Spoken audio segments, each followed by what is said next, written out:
Hi everyone, मैं हूँ आपके साथ रिद्धि और स्वागत है आपका ऑन पॉइंट भारत में। तो आज हम पहुँचे हैं सिटी यूनिवर्सिटी में, जहाँ पर ऑर्गेनाइज करवाया गया है national cooking contest session 8 that presents कहीं गुम ना हो जाए। अभी इवेंट बहुत इंटरेस्टिंग होने वाला है। वो कैसे? सिटी यूनिवर्सिटी की एक ही छत के नीचे आपको पूरे भारत की डिफरेंट स्टेट्स दिखेंगी, डिफरेंट कल्चर्स आपको दिखने को मिलेंगे और डिफरेंट खाना भी देखने को मिलेगा। तो ज़्यादा देरी नहीं करते हैं, चलते हैं अंदर, आपको पूरा इवेंट दिखाते हैं।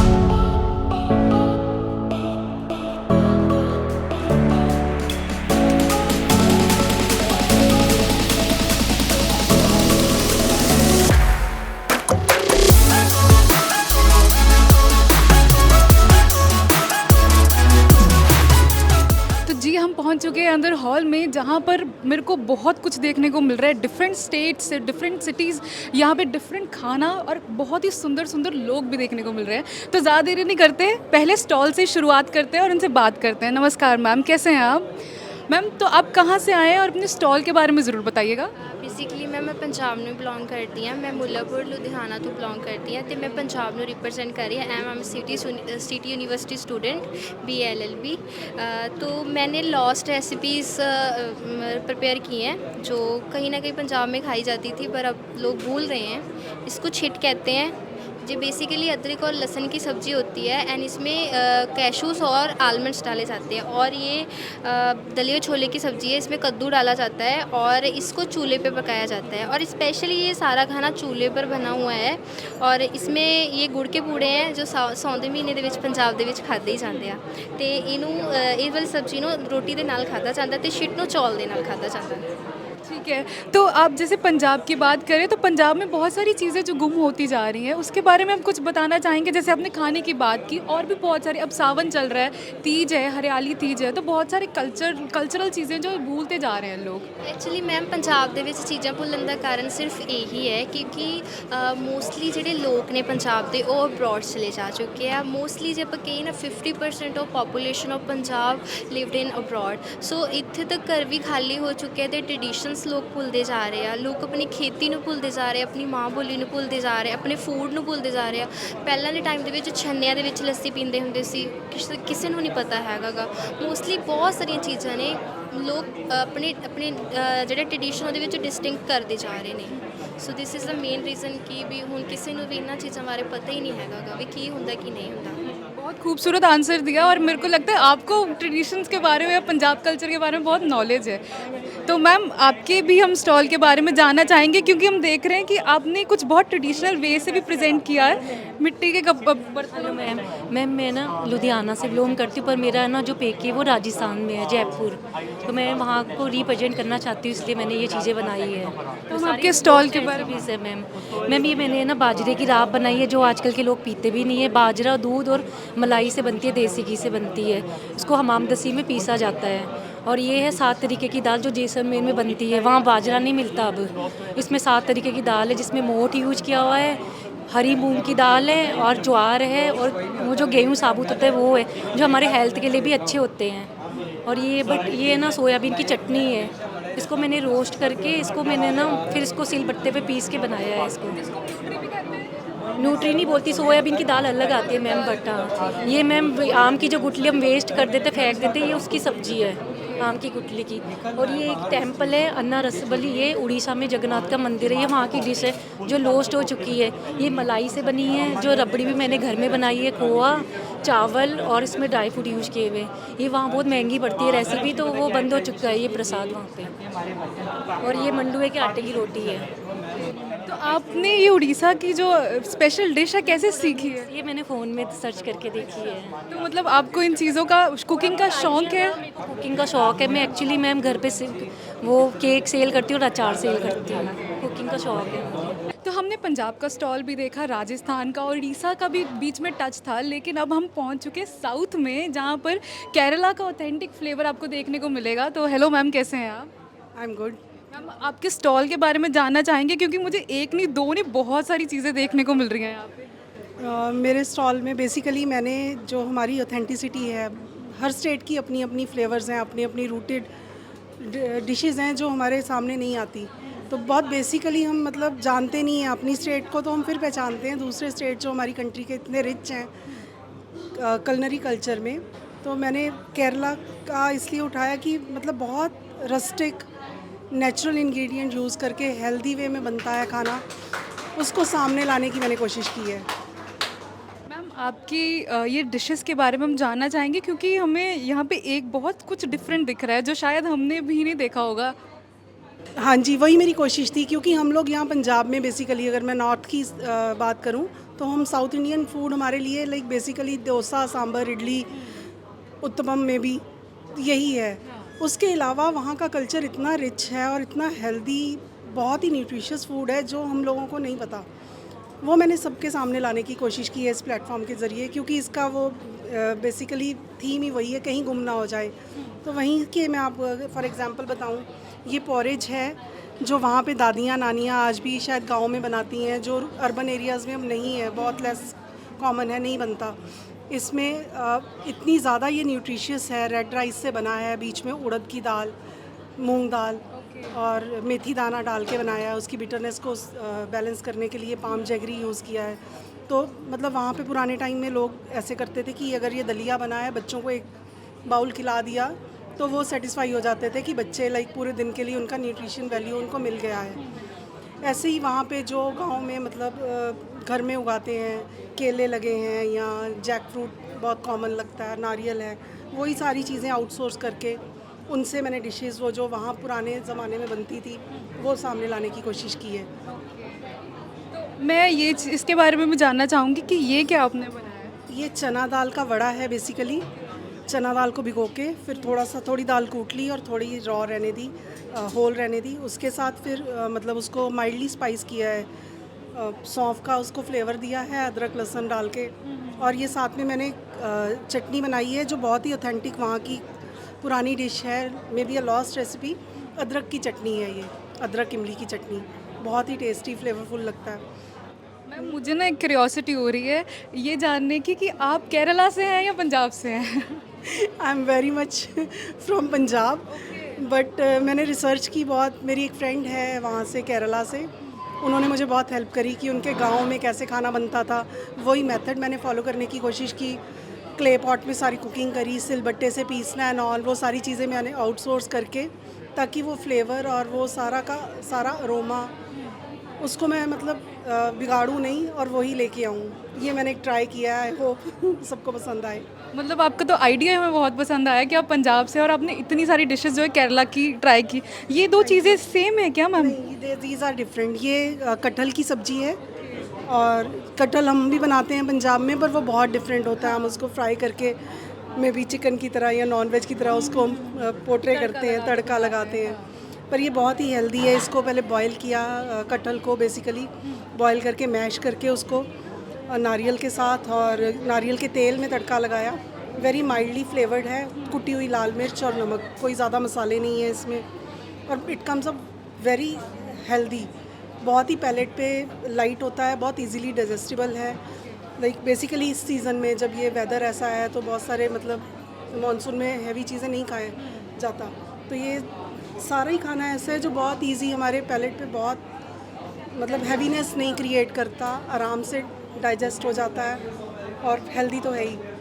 और ये भी कहा जाता है ना कि जो केरला का या साउथ का फूड होता है वो ज़्यादा ठंडा होता है एज़ कम्पेयर टू नॉर्थ की बात करें तो हमारे गट पे। So thank you so much ma'am, बहुत अच्छा लगा आपसे बात करके, थैंक यू सो मच। तो हम नेक्स्ट स्टॉल पे चलते हैं। हेलो मैम, आपकी थाली बहुत खूबसूरत लग रही है, उसके बारे में हम जानना चाहेंगे। ये मैम सारी लोस्ट रेसिपीज़ बनाइया ने जिन्नियां भी अपने, ये मेरी ਜਿਹੜੀ पंजाब ਦੀ, पंजाब ਜਿਹੜਾ ਗੁੰਮ ਹੋ ਚੁੱਕਿਆ ਹੈ ਉਹਨੂੰ ਰਿਪਰੈਜ਼ੈਂਟ ਕੀਤਾ ਹੈ।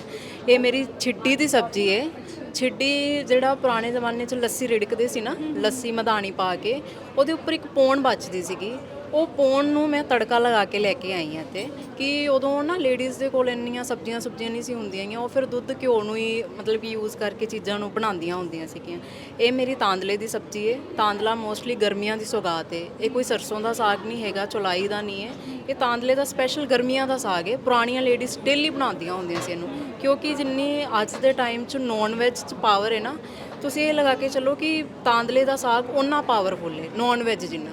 ਔਰ ਜੇ ਤੁਸੀਂ ਇਹਨੂੰ ਡੇਲੀ ਖਾਂਦੇ ਹੋ ਨਾ ਤੁਹਾਨੂੰ ਕੋਈ ਰੋਗ ਨਹੀਂ ਲੱਗਦਾ ਔਰ ਕਿਸੇ ਮੈਡੀਸਨ ਦੀ ਲੋੜ ਨਹੀਂ ਪੈਂਦੀ ਗੀ। ਇਹ ਇੰਨਾ ਮੈਡੀਕਲਸ ਆ ਗਏ, ਮੈਡੀਕੇਟਡਸ ਆ ਗਏ ਸੌਰੀ।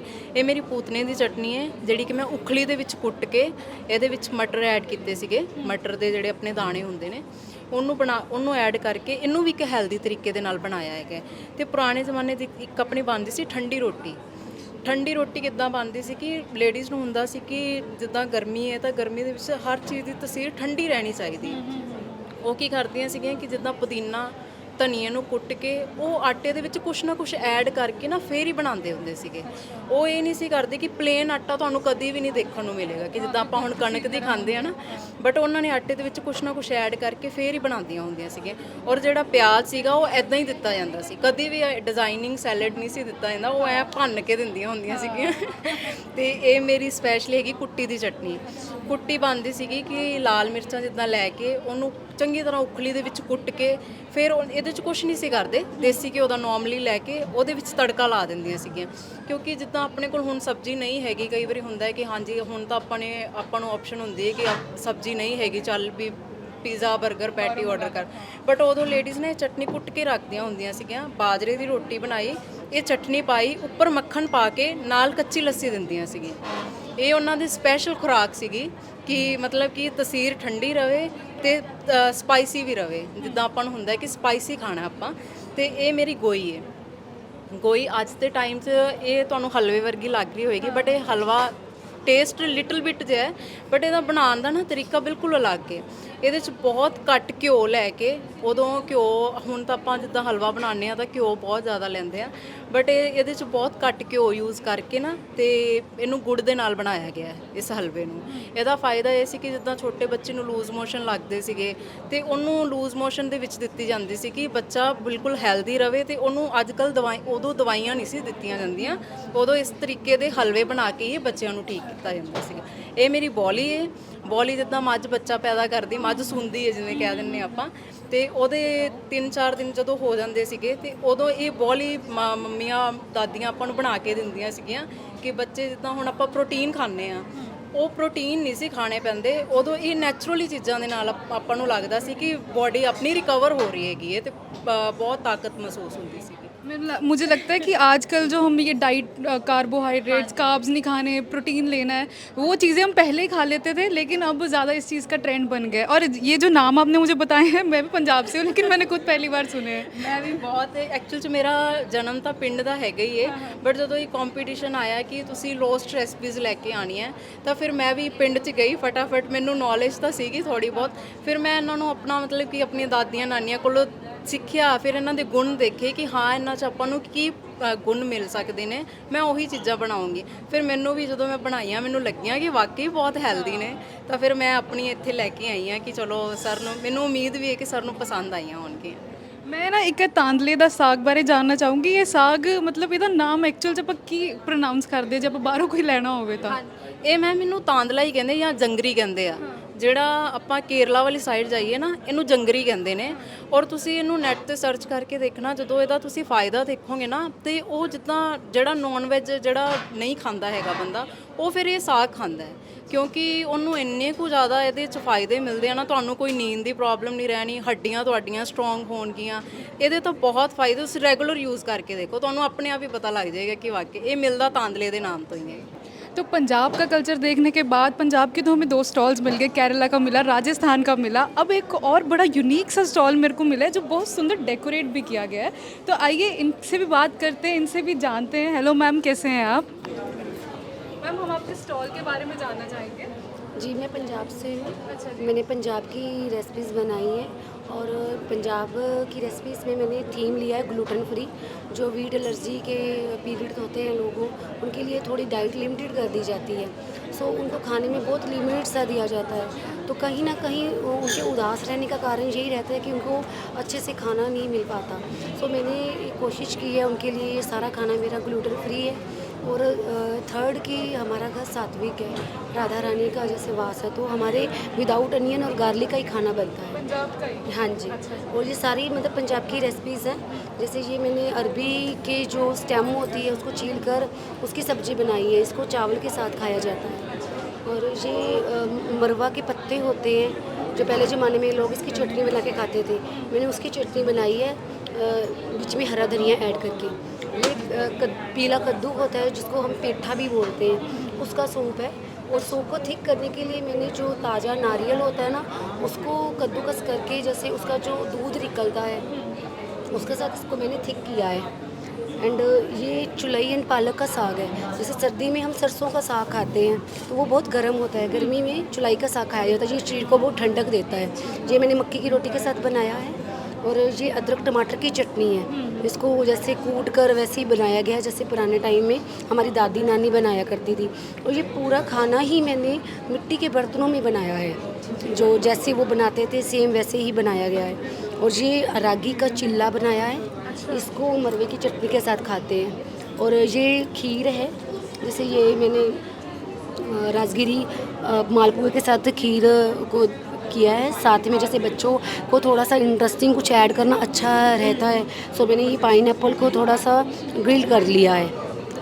तो ऐसे ही स्टॉल्स घूमते घूमते हमें और भी बहुत सुंदर स्टॉल्स दिख रहे हैं जो बहुत सुंदर डेकोरेट भी किए गए हैं और खाना तो बहुत अच्छा लग रहा है। हाय, कैसे हैं आप? I am fine, how are you? I am good. आप कहाँ से आए हैं? मैम मैं पंजाब से हूँ। I am a student from class 12 BCM school. Okay, तो आपने क्या क्या आज बनाया है? हम आपके स्टॉल के बारे में जानना चाहेंगे और ये भी पूछना चाहूँगी कि आप 12th में है ना, तो आपको कुकिंग का शौक है, ये सब आपने बनाया है? वाओ। तो अपने 5 ईयर से अभी मैं कुकिंग कर रहा हूँ। बचपन से ही पैशनेट था। मोस्टली लॉकडाउन में भी स्टार्ट हुआ थोड़ा थोड़ा करके, फिर अब +2 के अंदर। मुझे लगता है लॉकडाउन में बहुत लोगों ने बड़ा कुछ सीखा है, तो आप अपने स्टॉल के बारे में प्लीज़ बताइएगा। My stall is starting with this is katlamba, refined flour based, बेसन के साथ कोट करते हैं ऊपर। ये काफ़ी टाइम पुरानी रेसिपीज़ थी, लाहौर के अंदर अभी भी मिलती है, पाकिस्तान के अंदर, बट अब यहाँ पे अमृतसर वगैरह साइड पे आप जाएंगे तो बहुत कम देखने को मिलेगी। This is served with traditionally served with halwa, but I have served with हरे प्याज की चटनी। ये बहुत टाइम पहले बनती थी, मॉडर्नाइज करके इसको प्याज के साथ कर दिया था विद गाजर का मुरब्बा। एंड आई हैव बगोचा पहले टाइम में पंजाब में ज़्यादा पैसा नहीं होता था, तो तब लोग जो मिलता था घर पे उसके साथ खाना बनाते थे। And the base is rice with hing and vadi, माँ की दाल की वड़ी। Then I have lactose intolerance. पहले ज़्यादा खीर नॉर्मली दूध के साथ नहीं बनती थी, तो पहले बनती थी गन्ने के रस की खीर। गन्ने के रस को स्किम करके ऊपर से इम्प्योरिटीज़ निकाल के उसमें राइस, कार्डमम पाउडर, केसर के साथ उसे कुक करते थे। ये उसका प्रेजेंट किया मैंने। एंड पहले के टाइम में अमेरिकनाइज्ड ड्रिंक्स जैसे शादियों में सर्व नहीं होती थी, कोक, स्प्राइट, अब तो सर्व होती हैं, पहले वो सर्व नहीं होती थी। तब सर्व होती थी कांजी विद कर्ड। कई लोग कांजी विदाउट कर्ड भी पीते हैं। अब इसको काफ़ी लोग गोलगप्पों के साथ खाते हैं, बट वो एक डिफरेंट रेसिपी होती है। ये वही खट्टी मिट्टी कांजी है जो पहले शादियों में सर्व होती थी। And this is katlama served with mostly हरे प्याज की चटनी। रेडी होता है ये जो ऑरेंज लेयर है, orange layer is besan with spices, Kashmiri लाल मिर्च के साथ सर्व करते स्पाइसी हैं। होती है मतलब? ये स्पाइसी नहीं, एक्चुअली कलर के लिए होती है। स्पाइस इसका जो आप साथ में खा रहे हो उससे डिपेंड करता है। अगर आप इसे मीठे के साथ खाते हो तो इसे मीठे के साथ भी ऐसे सर्व करते हैं, बट मैंने आज हरे प्याज की चटनी के साथ सर्व किया। ठीक है, थैंक यू सो मच। बहुत अच्छा आपने डेकोरेट किया है, बहुत सुंदर भी लग रहा है स्टॉल और आइडिया बहुत अच्छा है। Thank you. तो और भी स्टॉल्स हैं, तो आगे बढ़ते हैं, उनसे बात करते हैं। हेलो मैम, कैसे हैं आप? मैम, आपके स्टॉल के बारे में जानना चाहेंगे। आपने भी काफ़ी कुछ डिफरेंट वैरायटीज़ बनाई हैं। पंजाब ट्रेडिशन को वो किया, प्रेजेंट किया है। उसमें मैंने विदाउट शुगर और with the use of jaggery use ज़्यादा किया। यस, ये मैंने मैंगो की सब्ज़ी, रॉ मैंगो की सब्ज़ी बनाई है। ये चट्टी की सब्ज़ी है, अदरक लहसुन की सब्ज़ी, मैंगो लस्सी, मशरूम मटर, दाल मखनी, अरबी विद पराठा, जो हमारा पुराना ट्रेडिशन था, जैसे हमारा थीम भी था, लॉस रेसिपीज़। Thank you. बहुत अच्छी रेसिपीज़ आपने बनाई है। ये कुछ चीज़ें ऐसी जो हमें भी पता है, लेकिन हमने पंजाब घूमा है तो बहुत सारी चीज़ें ऐसी बनाई हैं जो बहुत लॉस्ट हो चुकी हैं। Thank you so much ma'am. तो हमने पंजाब की जो रेसिपीज़ देखी हैं, तो बहुत सारी ऐसी चीज़ें जो हमने कभी सुनी नहीं है। हमने 3-4 स्टॉल्स पंजाब के कवर कर लिए और मुझे लगता है 10-15 रेसिपीज़ हमने देख ली हैं। तो ये बहुत अच्छा इनिशिएटिव है जहाँ पर आप लोगों को बहुत सारी नॉलेज मिलती है, इन्फॉर्मेशन मिलती है आपके कल्चर के बारे में, जो चीज़ गुम हो गई है। तो नेक्स्ट मूव करते हैं, हमें आंध्र प्रदेश हम पहुंच चुके हैं। आंध्र प्रदेश का स्टॉल दिख रहा है जो बहुत ट्रेडिशनल वे से भी डेकोरेट किया गया है और मैम बहुत सुंदर लग रहा है। मैम, अपने स्टॉल के बारे में बताइए। हाँ जी, मैंने आज आंध्र प्रदेश स्टेट को लिया है और जो लॉस्ट रेसिपीज़ है उसमें से सबसे पहली रेसिपी है डिब्बा रोटी, जो दादी नानी के टाइम पे डिब्बे में बनती थी और आज भी मैंने उसको डिब्बे में ही कुक किया है। और जो ये एक पोथारे कुल्लू है उनकी ओल्डेस्ट रेसिपी, वो मैंने उसको मेंशन किया है। वो पोट पे बनती थी और आज भी पोट पे बनती है, पर आई डिडंट गेट पोट, सो मैंने इसको डोसा तवा पे बनाई है और आंध्र प्रदेश को रिप्रेजेंट किया है। तो बहुत सारी ऐसी रेसिपीज़ जैसे ये सब चीज़ें हैं, ये चटनी है, तो इसके बारे में भी थोड़ा बता दीजिए। हाँ, जैसे ये है पाली चटनी। जैसे हमारे यहाँ इसको पीनट चटनी बोलते हैं, वहाँ पे ये पाली चटनी बनती है। थोड़ा ट्रेडिशनल टाइप पे बनती है क्योंकि आंध्र प्रदेश में हर चीज़ में चना दाल, उड़द दाल और कड़ी पत्ते यूज़ होते हैं। This is coconut chutney. Coconut chutney traditional हमारे यहाँ पे दही दाल के बनती है, वहाँ पे इमली दाल के बनती है। और this is oldest recipe Alam pachadi. Alam means ginger. This is made of ginger and red मिर्च, ड्राई रेड मिर्च। एंड दिस इज़ टमाटो पचड़ी, जो टमाटो को रोस्ट करके गार्लिक के साथ बनती है। और ये पुनुगुलू है, इसको पोड़ी पाउडर के साथ सर्व किया जाता है। तो ये बड़ा लग रहा है मुझे। ये बेसिकली टाइप ऑफ वड़ा है, पर वड़ा नहीं है, ये पुनुगुलू है एक्चुअली। इसको फर्मेंट करके बनता है। ठीक है। तो मैम मेरा एक और सवाल है जो मैंने वहाँ भी पूछा, आपसे पूछना चाहूँगी, आप पंजाब से हैं या आंध्र प्रदेश से हैं? कहीं से भी नहीं, पंजाब से नहीं, Andhra Pradesh. I am from Gujarat. You are from Gujarat and you Yes. Tried Andhra Pradesh Yes. Recipe. Wow, that's great. Thank you so much. Thank you so much. बहुत अच्छा लगा आपसे बात कर। तो पंजाब घूमते घूमते ना हम साउथ की तरफ फिर आ चुके हैं। पहले हम केरला गए थे, अब हम तमिलनाडु आ चुके हैं। तो तमिलनाडु का ये स्टॉल जो है बहुत सुंदर और बहुत साफ तरीके से लगाया गया है। आप देख सकते हैं कि यहाँ पे बहुत सुंदर तरीके से इसको सजाया भी गया है। हमारे जो पुराने मसाले हैं जो आज भी हम यूज़ करते हैं, उसको बहुत सुंदर तरीके से दिखाया गया। और ये छोटा सा प्याज, ये कहाँ से लाए हैं मैम आप? ओके, तो हम आपके स्टॉल के बारे में जानना चाहेंगे। Yeah, this is a South Indian stall. It is from Tamil Nadu, from Chennai district region. There is a region Chennai. This is mainly Chennai cuisine. This is a starter known as Amma Vedai, which is chana dal tikki. You can say in for Punjabis chana dal tikki. And this is main course. This is served with parakku, urandai, kalamba, served with idiyappams. Kinds of noodles made of rice flour, steamed rice flour, you can say it is that. And for further we come to these two chutneys. It is of tomato and this is of tamarind. This is known as takali toku and this is known as puliki achar chutney. And this is fermented drink with buttermilk and some turmeric. And this is of bajra and papad, and this is sweet LRI. This, it is a rice dough steamed, when there is a filling of jaggery.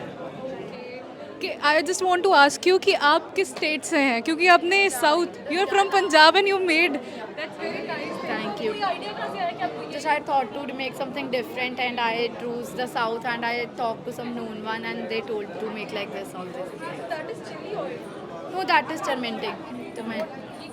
ये simple जैसे mustard, yes, all I have used Indian oil and I've put mustard seeds and these all spices, dry chili, and that is for turmeric. That's very nice. Thank you so much.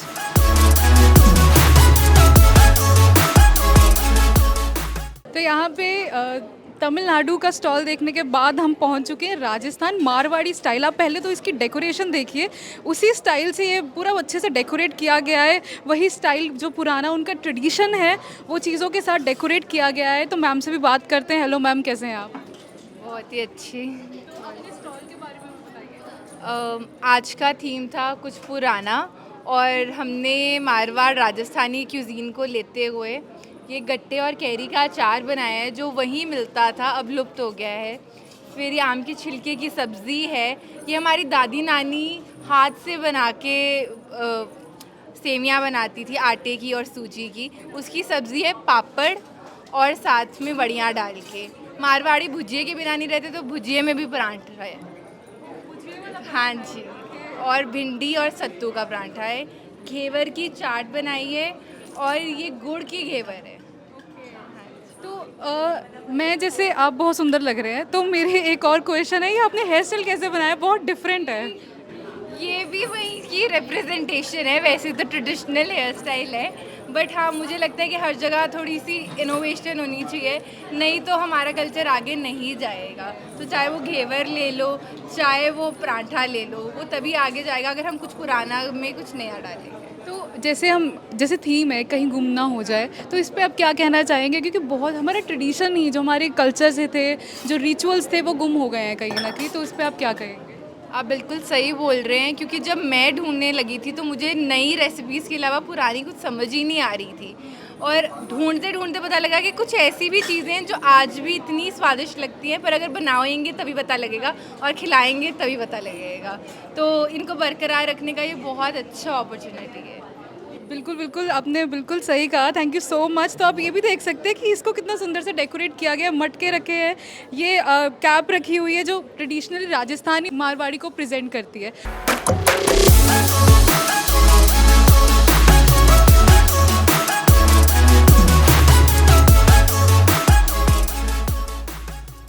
मेरी तो as सगों उस वेले दी है, मैं 77 year दा, तो मुझे आज सुनकर बहुत एंजॉय कर रहा हूँ।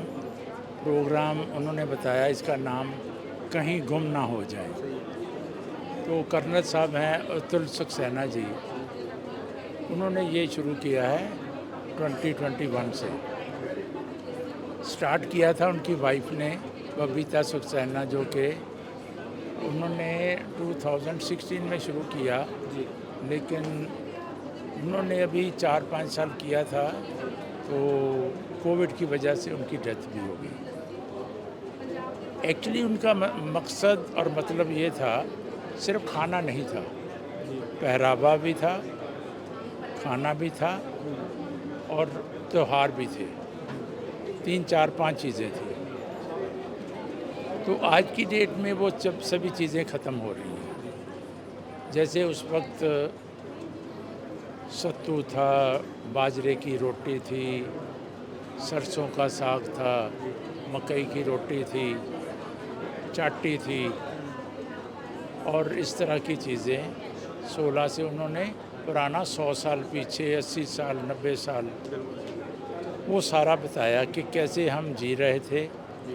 और उस वक्त क्या था, कोई भी ये नहीं था कि आपने बहुत बड़ी मतलब थाली होनी चाहिए, ऐसे ऐसे बर्तन होने चाहिए।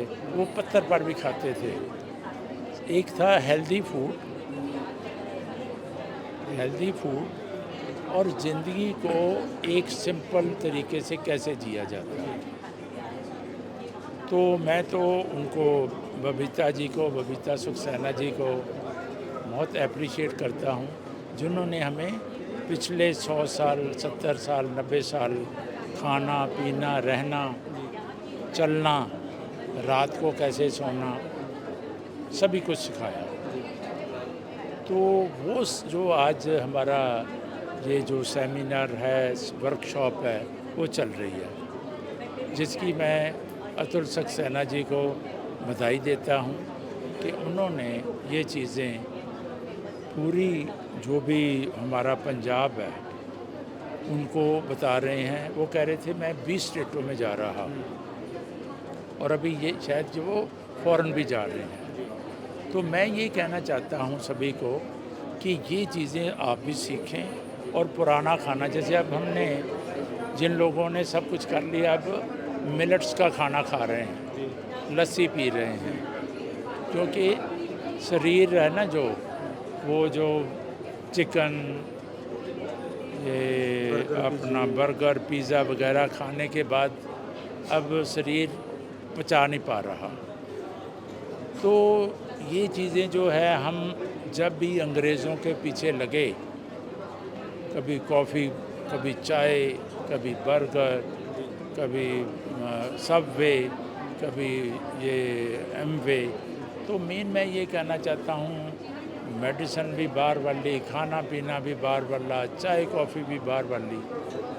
तो हमें कभी ना कभी अपने दिमाग से भी सोचना पड़ेगा कि हम यूट्यूब से, फेसबुक से और दोस्तों से सुनकर खाना पीना, रहना, बोलना, उसके पीछे लग जाना, दोस्ती भी कर लेनी, इन चीज़ों से हमें पहले अपने दिमाग से सोचना चाहिए, पॉज देना चाहिए कि ये मैंने करना है और ये मैंने नहीं करना। हम हर चीज़ से अट्रैक्ट हो रहे हैं और उसके पीछे भाग रहे हैं। जैसे मैं कहता हूँ कि हर चमकती चीज़ सोना नहीं होती, लेकिन आज का बच्चा यही कर रहा है, बड़ा भी यही कर रहा है। इसके लिए मैं इन्फॉर्मेशन की बात करता हूँ।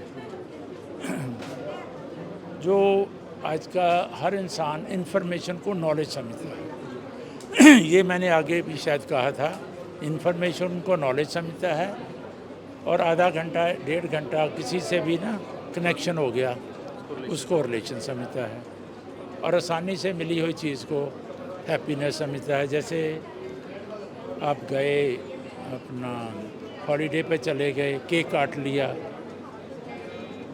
और क्या नाम है, कुछ और किसी से सलाह मशवरा हो गया, तो मीन ये है वो हैप्पीनेस नहीं है। ऐसे ही आज का इवेंट जो है कहीं गुम ना हो जाए, तो हमें पुराने 50 साल 20 साल 40 साल, चलो जो आप लोग हैं जिनकी एज अभी 30 साल है 35 साल है, लेकिन आपको भी पता होना चाहिए कि हमारे दादा परदादा क्या खाते थे और क्यों उनकी एज 100 से ऊपर थी, 120 थी, 15 थी। तो क्यों ना हम आज भी वो चीज़ें सब कुछ मिलती हैं, वो चीज़ें खाएं, वही पहरावा भी अच्छा है, वो भी पहरावा भी डालें। तो अपनी जो भी संस्कृति है उसको लेकर हम साथ साथ जिएं, ये भी करें जो आज कर रहे हैं। मैं ये नहीं कहता कोई बंदिश नहीं है, लेकिन अवेयरनेस पुराने 100 साल के भी होने चाहिए, 60 साल के भी होने चाहिए, आज के भी होने चाहिए। फिर आपको एक बहुत बड़ा दिल दिया है, बहुत बड़ा ब्रेन दिया है, उससे देखें कि क्या मुझे अच्छा करना है, क्या मुझे खाना है, कैसे मुझे चलना है, कौन से दोस्तों से ये मैंने दोस्ती करनी है। इन बातों से मैं फिर कहता हूँ सभी अपने बहन भाइयों को कि आपको बढ़िया ब्रेन और बढ़िया दिल दिमाग दिया है, सभी चीज़ों की अवेयरनेस कीजिए, लेकिन करिए वही जो आपकी सेहत, आपकी मान सम्मान और आपके रहने बहने में मदद करता हो और आपको सारी ज़िंदगी में ये मुसीबतों से दूर रखे। Thank you very much. आज सिटी यूनिवर्सिटी में कहीं गुम ना हो जाए नाम का एक इवेंट हो रहा है, जो 100 ईयर्स ओल्ड रेसिपीज़ जो कहीं ना कहीं लॉस्ट हो गई हैं, उस पे आज लोगों ने प्रेजेंट किया अपना डिशेस। ये सारा event master chef Sanjeev Kapoor ji की गाइडेंस में हो रहा है और आज 50+ participants from across the state आए हैं सिटी यूनिवर्सिटी में। तरह तरह की रेसिपीज़ जिनको हम भूल चुके हैं कहीं ना कहीं, ज़्यादा इनोवेशंस में हम चले गए हैं। People love eating avocados and berries, but हम अपना जो हिस्ट्री भूल चुके हैं। तो ये वो इवेंट उनको जगाने के लिए हैं। बहुत अच्छे बेनिफिट्स भी हैं इन रेसिपीज़ के, टेस्टी तो हैं ही हैं। और इसका फिनाले भारत मंडपम दिल्ली में जनवरी में होगा। 20 स्टेट्स ऑफ इंडिया में ये इवेंट हो रहा है एंड आज के टॉप 3 विनर्स जो कि दिल्ली में जब जाएंगे और विनर को 1.5 लाख तक का प्राइज़ मनी मिलेगा। So I wish all the best and specially the IHM team of city university for organising such events. Thank you. तो हमारे साथ शेफ़ नीलू कौरा जी भी जुड़ चुके हैं, उनसे भी बात करते हैं और जानते हैं कहीं गुम ना हो जाए, तो इसके बारे में मैम क्या कहना चाहेंगे आप? Hi everyone, I am chef Neelu Kauda, founder of chef कला। आज यहाँ पर सिटी यूनिवर्सिटी में कहीं गुम ना हो जाए के इवेंट पर हम हैं और हमें सच में बहुत प्राउड फील हो रहा है कि किस तरीके से इवेंट यहाँ पे अरेंजमेंट सारे देखने को मिल रहे हैं। और जो पार्टिसिपेंट्स जितने भी आए हैं यहाँ पर, क्या उन्होंने डिशेस बनाई हुई हैं, दैट वाज मार्वलस कह सकती हूँ मैं। अगर मैं उनकी 5-6 डिशेस भी देखूँ ना, एवरीथिंग वाज एक्सीलेंट। जिन्होंने मेहनत करके यहाँ तक पहुँचे हैं बच्चे, कहीं गुम ना हो जाए। मेन जो डिशेस आज की जनरेशन के लिए बिल्कुल लुप्त हो चुकी हैं, लोस्ट हो चुकी हैं, उनको आगे लेकर आना। एक तो कॉन्सेप्ट बहुत अच्छा है, साउंड्स टू गुड, कहीं गुम ना हो जाएं। और ये बबीता सक्सेना जी की याद में इन्होंने रखा हुआ है, सीज़न 8 है इनका। और यहाँ पे आज स्टेट का फिनाले है, जैसे पंजाब का इनका। तो बहुत अच्छा लग रहा है पार्टिसिपेंट्स के साथ जुड़ के। बहुत सारी चीज़ें हमें भी सीखने को मिल रही हैं। इवन जिन लोगों की मैंने डिशेस ट्राई करी, मुझे मेरी दादी सच में याद आ गई उस समय की। बिल्कुल वही फ्लेवर, वही बर्तन, चीज़ें देखकर मैं बिल्कुल अपने बचपन में जा चुकी थी। और इस तरीके के इवेंट होते रहने चाहिए आज की जनरेशन के लिए। मुझे लगता है कि हम जजेस को यहाँ नहीं, जो आज की जनरेशन है उनके सामने ये इवेंट होना चाहिए था कि वो लोग ज़्यादा से ज़्यादा इन चीज़ों को देख पाएँ। एज ए फेयर इसको भी कर सकते हैं कि लोग, बच्चे आएँ, अपने स्टूडेंट्स आपके जैसे यूनिवर्सिटीज़ के सभी यूनिवर्सिटीज़ में इस को किया जाए और वहाँ पे वो बच्चे टेस्ट करें स्टूडेंट्स, और आज की जनरेशन को पता चले कि ये खाना कहाँ है, कहाँ लोग बर्गर पिज़्ज़ा के पीछे भाग रहे हैं, यहाँ वापस आएँ। मेरी यही रिक्वेस्ट है आज की जनरेशन के लिए। Thank you so much. जैसे मैम इनसे बात भी की है तो इन्होंने ना उसके गुण भी बताए हैं, तो कहीं गुम ना हो जाए इस पे आप क्या कहना चाहेंगे कि हमारे जो ट्रेडिशंस है, हमारा कल्चर है, फूड है, कहीं गुम हो गया है?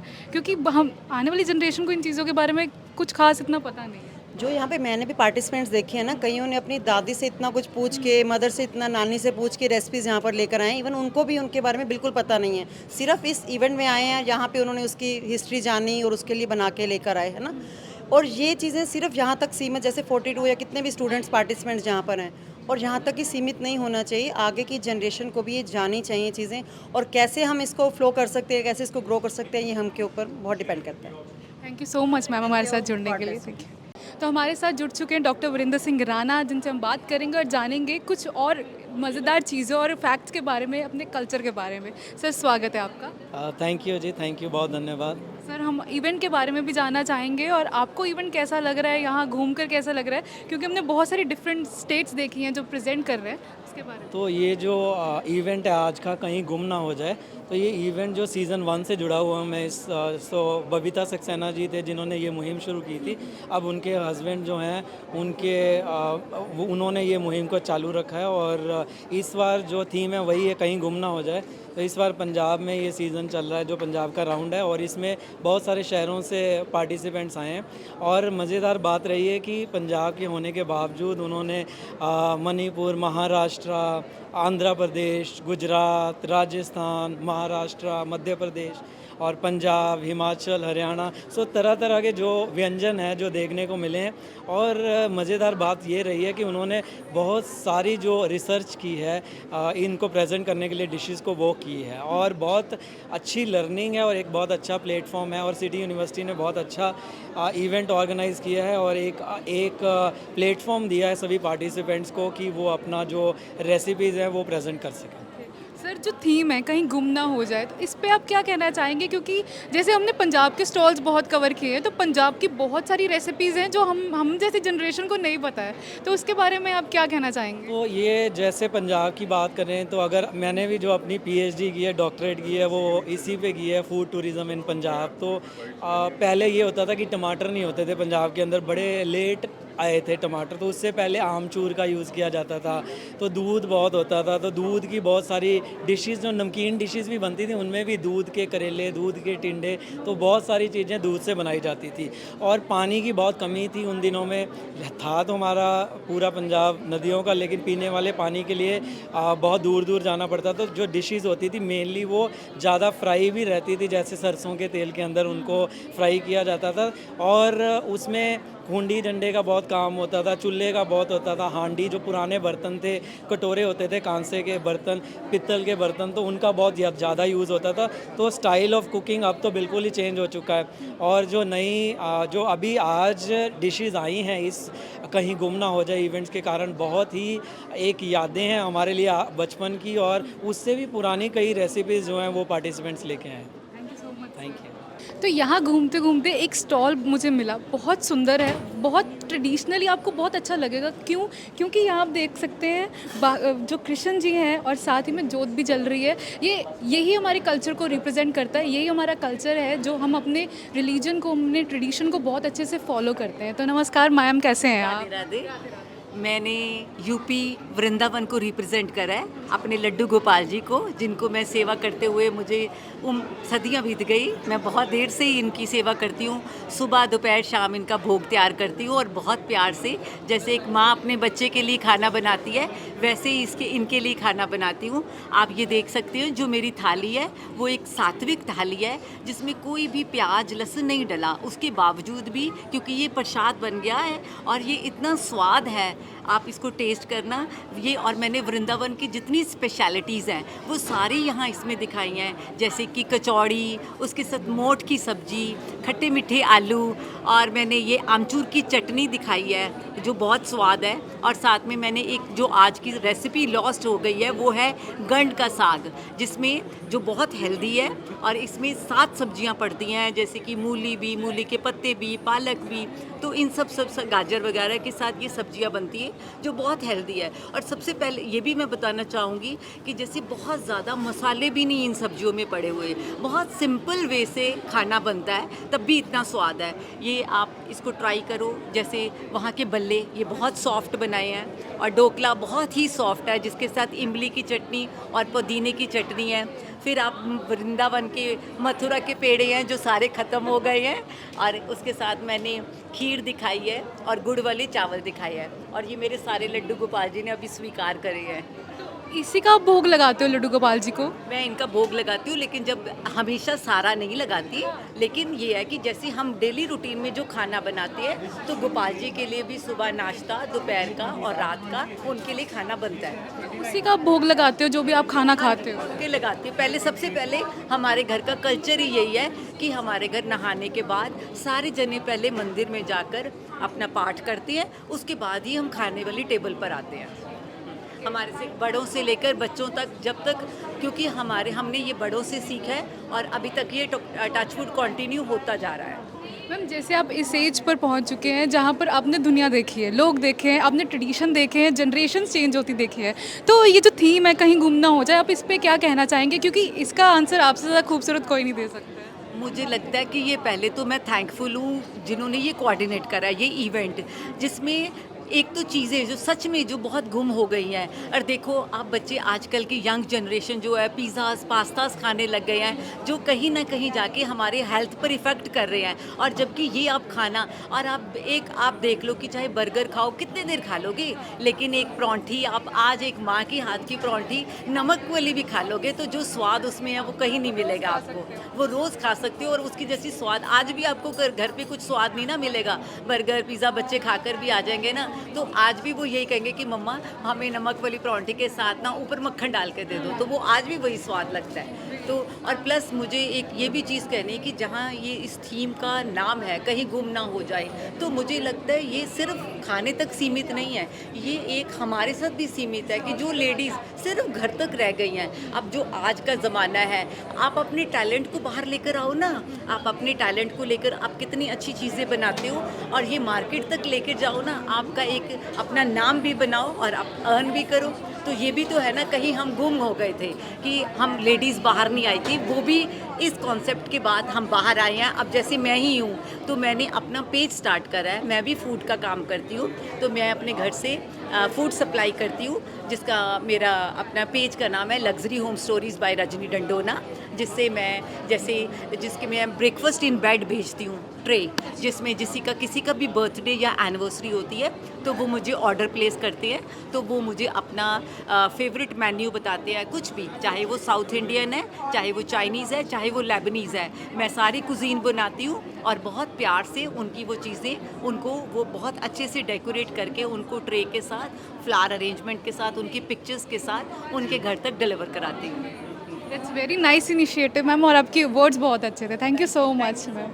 तो ये था कहीं गुम ना हो जाए सीज़न 8, तो आई जस्ट होप आपको ये पसंद आया होगा, क्योंकि वीडियो के एंड में आपने सारा देख लिया होगा कौन कौन सी रेसिपीज़ हैं, कौन कौन सी चीज़ें हैं जो गुम हो गई हैं कहीं ना कहीं, लेकिन आज के इस वीडियो से आपको वो जानने को मिली होंगी। और आज की जनरेशन या जो स्टूडेंट्स हैं, जो हम जैसे यंग लोग ये वीडियो देख रहे होंगे, उनके लिए काफ़ी इन्फॉर्मेटिव वीडियो रहेगी। तो ऐसी और वीडियोज़ के लिए जुड़े रहिए ऑन पॉइंट भारत के साथ। धन्यवाद।